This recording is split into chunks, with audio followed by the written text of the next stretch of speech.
Good afternoon, everybody. How you doing today? And welcome to the latest edition of the Drew Mania Live podcast. Nice to have you with us for this Thursday, I should say, the second day of October, the year 2017. And nonetheless, this is Andrew L. Perry.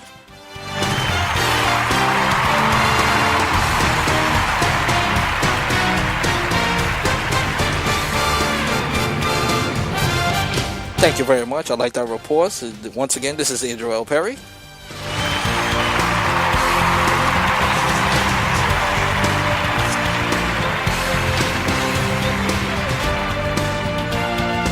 Thank you so much. You guys have been great. We have a lot going on today. We got a lot of baseball. We got a baseball to talk about plenty, as the MLB as the baseball season has officially ended, as the Houston Astros are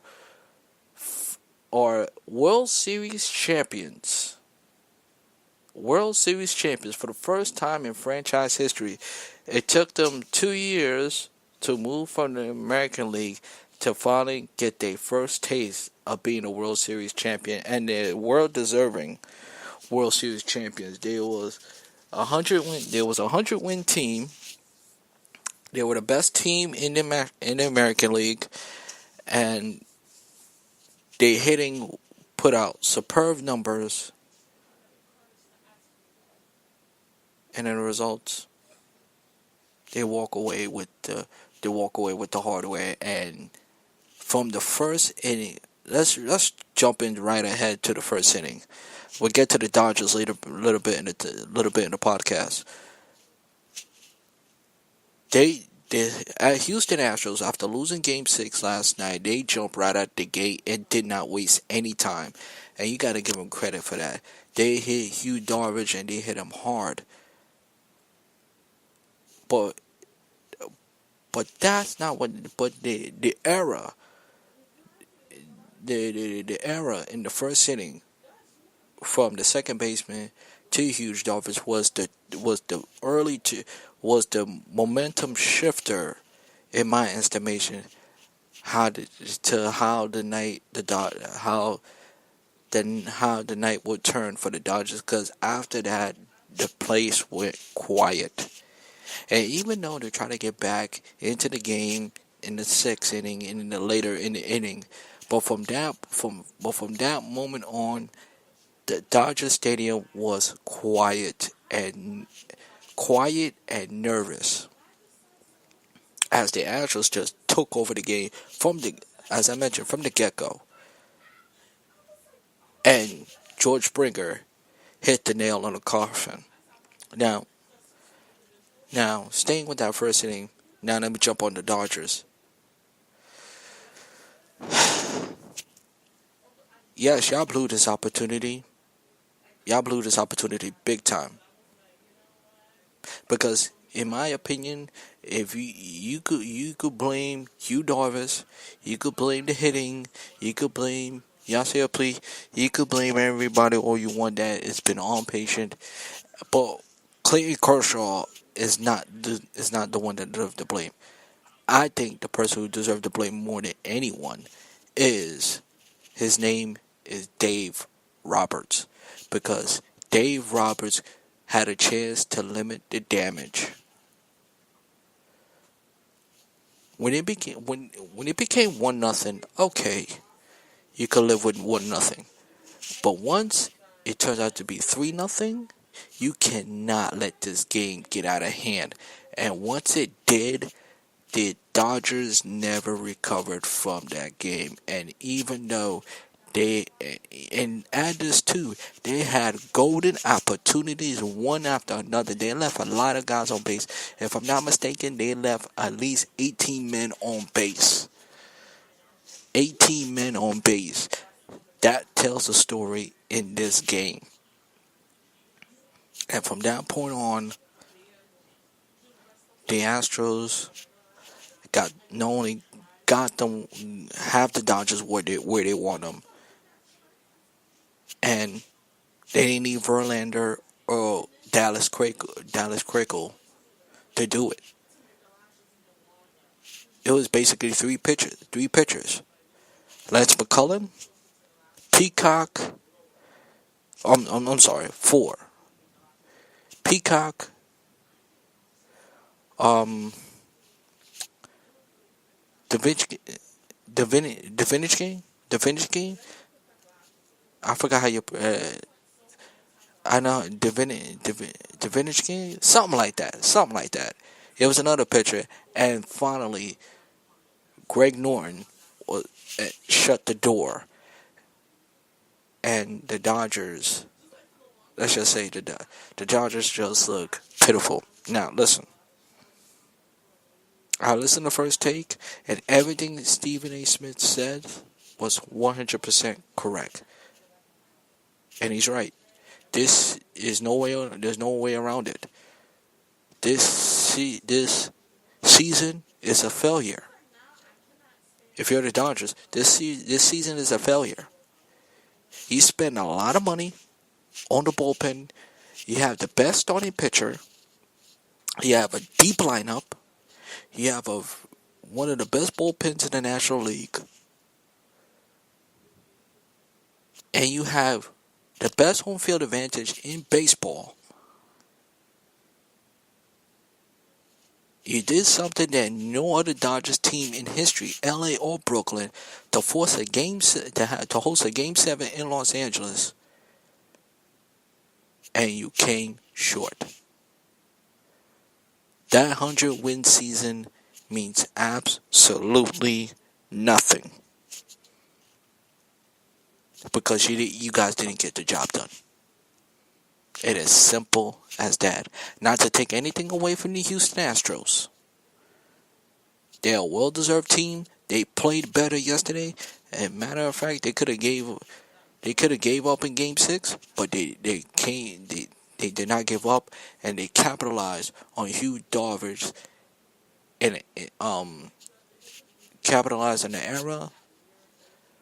Cora with a two hit single, 2-hit double, and George Springer, who is the NL MVP,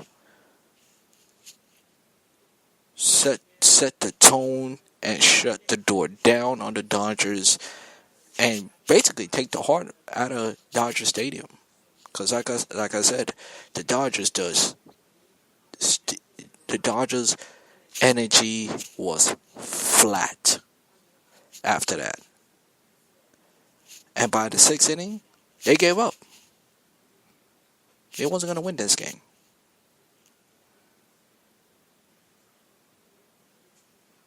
And if you're a Dodgers fan, out of all the losses they had in the last postseason, shall I say, since 2008,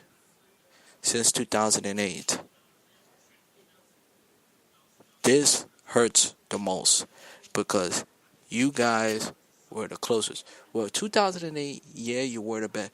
You were the best team, but you got to the American League. You got to the championship series, and you got to the championship series again against the Philadelphia Phillies, and I believe you lose to the Cardinals in 4 or 5 games. I'm not too sure, but you did lose to the Cardinals. But this, and I said this in a couple of podcasts ago, around August, or should I say July. If the Dodgers don't get to the World Series or win the World Series, they will never will. Well, in this case, it looked like they would never will, because you cannot sit here and tell me it's guaranteed that the Dodgers will get back to this series. You just don't know. You just don't know. You really don't.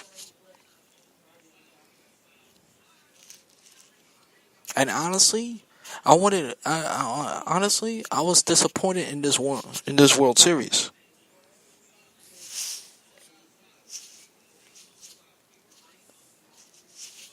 I was just hoping that we see one more excitement, just like Game 5.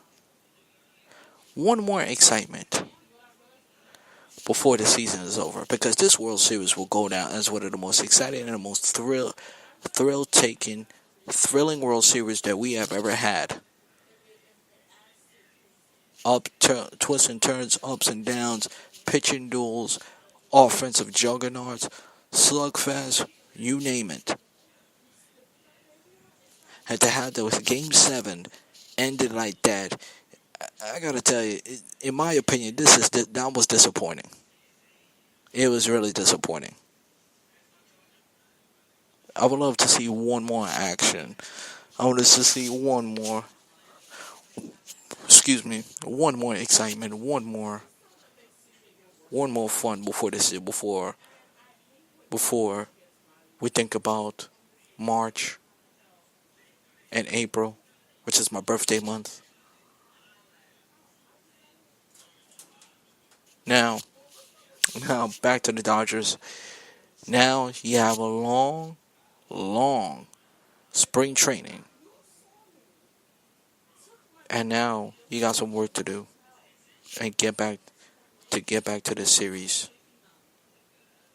And hopefully this time you get it done. As for the Astros, congratulations. You guys truly deserve it. And congratulations to Alex Cora. Alex Cora, who proposed to his girlfriend. I have to admit that was really sweet of him. That was really romantic. But let's be honest. I guarantee you right now, if he would have lost that World Series, he wouldn't have done that. I would tell you that much. He would have done. He wouldn't have done that much. But back to the Astros. After what you're going through in September with the hurricane, and continue to keep that spark. What, this close to losing to the New York Yankees and to win Game 6 and Game 7 the way I did. You lose Game 1, came back and win Game 2, lose Game 3, you won Game 4, you won Game 5, you lose Game 6, and just didn't mess around and beat them. I want to say beat them. You buried them alive while they were still breathing and haven't recovered. That says a lot. That says a lot about your character. And George Springer deserved the MVP because his performance in the last two in this one particular game in this game he was sensational.